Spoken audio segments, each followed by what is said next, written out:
Welcome to Conversations with Cindy, a series developed as a conversation starter centered around our three pillars: intention and purpose, community and connection, and mental health and cognitive wellness. Today's story starts on the golf course but ends in the neuroscience lab.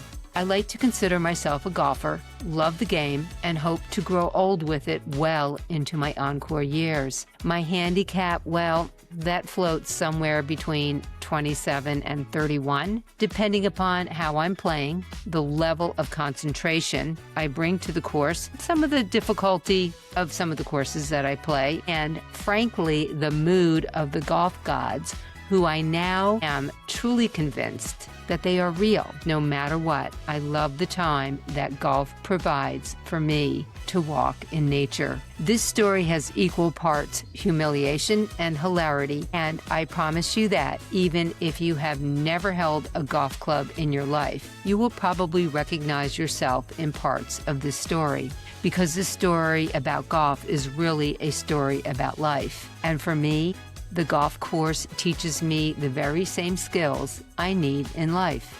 It is also a story about the brain and what happens when we think we are in control and our brain quietly watches us spiral while remaining completely silent as we learn yet another life lesson. And then, because this is beyond the glass slipper and we believe that stories that make us laugh, cry, or simply start again are all part of growth and learning, we must explore what neuroscience actually says about all of this and how it applies to the way we live our encore years. So grab your favorite beverage for this 19th hole conversation and let's tee it up. Let me set the scene. It's a beautiful day on the course. I am on the back nine, and I just added up my front nine score, a 44. Now, for good golfers, that number may not sound impressive, but for someone whose game lives in the 27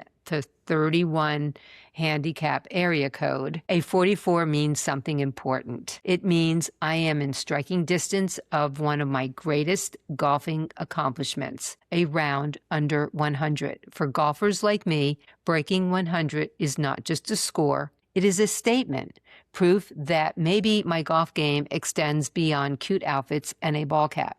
It is the kind of round you replay in your mind later, the kind of round that keeps golfers coming back despite all evidence suggesting we should probably take up another hobby. Standing on the 10th tee, I can feel it. I'm playing well. My swing feels natural, loose, fluid, almost easy. I'm not overthinking. I'm just playing golf the way golf is supposed to feel. And then my brain gets involved. Quietly, it never announces itself. It simply starts doing math. If I par the next few holes, if I bogey this one, if I keep this pace, I could shoot a 92, a 93 at worst. Who am I going to call first? Should I take a picture of the scorecard? Could this round be in the low 90s? Oh my God, where are these thoughts coming from? Like rapid fire, the thoughts keep coming, and just like that, without my permission or warning, I am no longer playing golf. I am managing an outcome, or at least trying to. I somehow survive holes 10 through 16, not gracefully, but I survive them.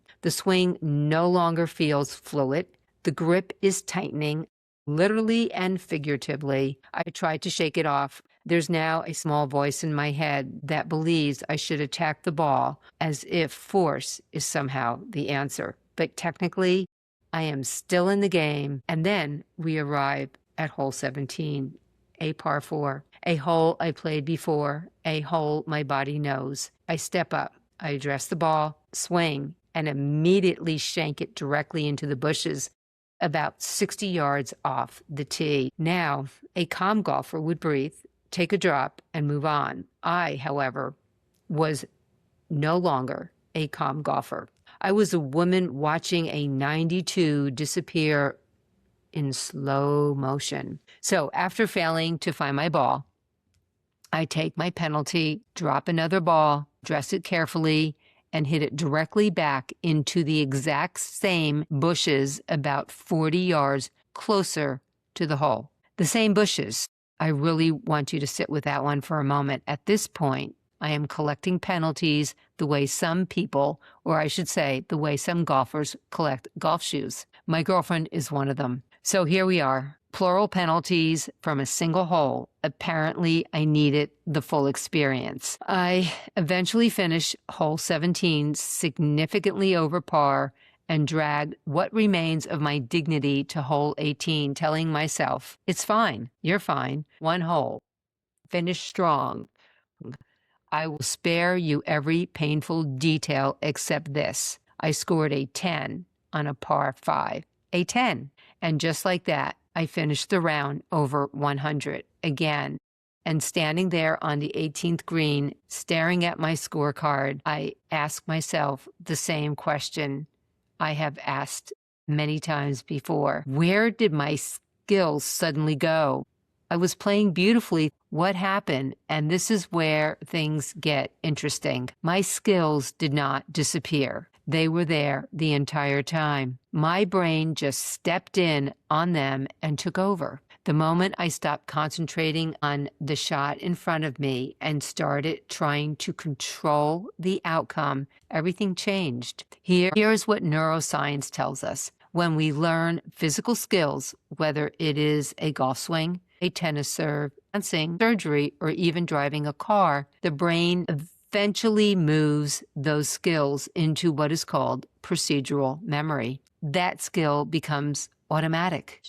It lives largely in areas like the cerebellum and basal ganglia, and automatic performance is actually smoother and more efficient than conscious control. That feeling athletes describe as flow. That is the brain allowing learned skills to run automatically. I was experiencing flow on the front nine, but the moment I started consciously monitoring everything, my analytical brain, the prefrontal cortex, stepped in and interrupted the process. Researchers call this explicit monitoring. Athletes call it choking or the ips. I call it what happens to Cindy on the back nine when she wants something too badly. Because instead of trusting the swing, I started trying to control the swing. Not consciously, but because I had become focused on controlling the outcome. And the harder I consciously tried to fix it,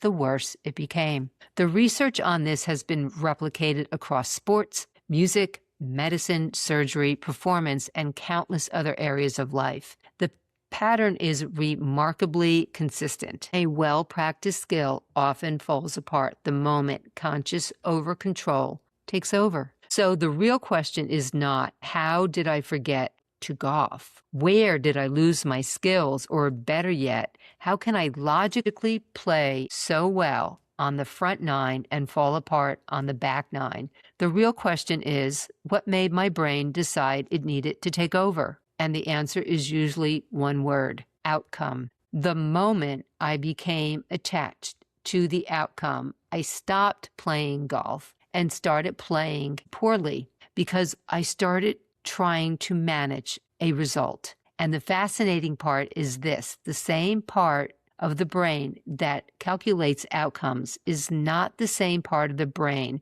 that performs fluid movement under pressure. They do not work well together in moments like this. One has to trust the other. And on hole 17, neither of them did. And this is where the golf story stops being about golf, because I think many women in our generation were taught to live exactly this way: work harder, manage every outcome, stay in control, do not let anything slip, grip tighter, push harder, keep going. And for decades, many of us became exceptionally good at it. We built careers, some raised families or became caregivers for parents, managed households, held relationships together, kept everything moving simultaneously. The front nine of our lives was impressive by almost any standard, and then something shifted.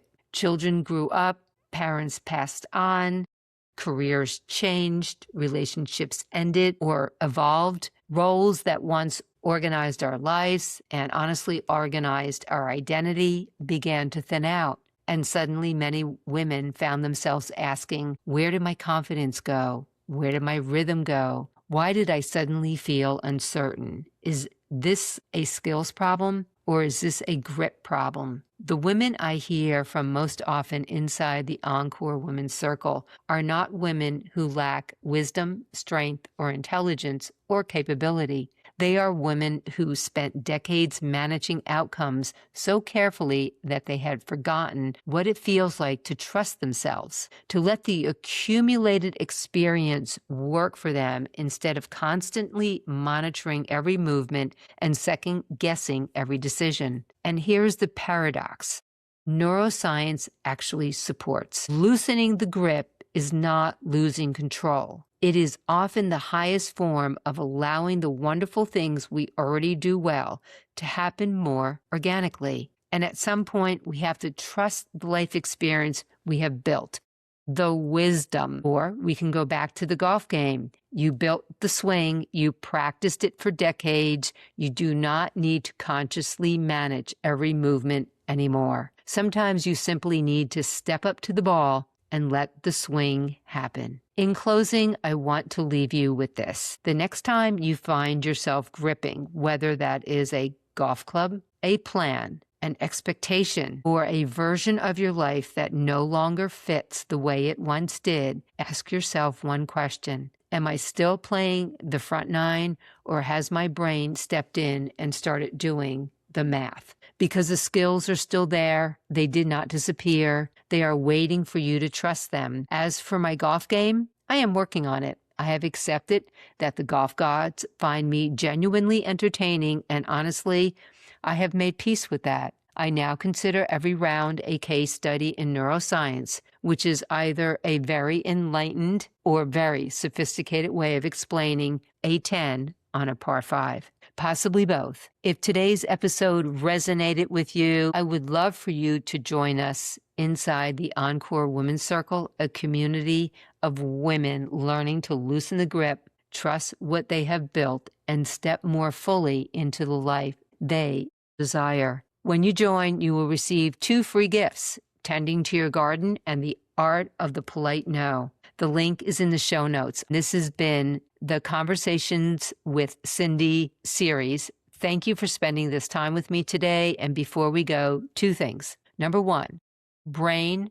rest, and reset reminder. Your brain is not built to run at full capacity all day without a break. Neuroscientists are studying what is called the default mode network. This is the system that activates when your brain is no longer intensely focused on a task. It is when the brain does some of its most important work, processing emotion, consolidating memories, restoring mental energy, making connections, and generating insight. And no, this does not mean you need to sit on a meditation cushion for an hour. A short walk, standing outside with your coffee, quietly folding your laundry, looking out the window for 10 minutes, driving without constant noise, even allowing yourself a few moments where you are not trying to produce, solve, manage, or optimize something. That is not wasted time. That is brain maintenance. The brain needs moments of reset to function well for the long term. So listen to that again. The brain needs moments of reset to function well long term,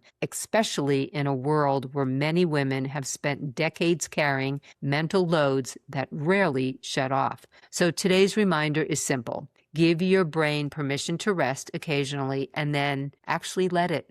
Brain, rest, and reset. Your Encore brain will thank you. And number 2, simply stay curious. Until next time, trust the swing and loosen the grip on your Encore. As always, thank you for spending this time with me here. I hope today's conversation encouraged you to pause, reflect, and stay curious, and perhaps look at your own experiences, challenges, and Encore years a little differently. If something from today's episode resonated with you, I would truly love to hear from you. Go to the website at beyondtheglassslipper.com, connect page, and join the Encore Women's Circle, or reach out directly at beyondtheglassslipper55@gmail.com. And if you are enjoying these conversations, please take a moment to follow, comment, review, and share the podcast on YouTube, Spotify, and social media. Your engagement helps us continue to reach more women seeking meaningful conversation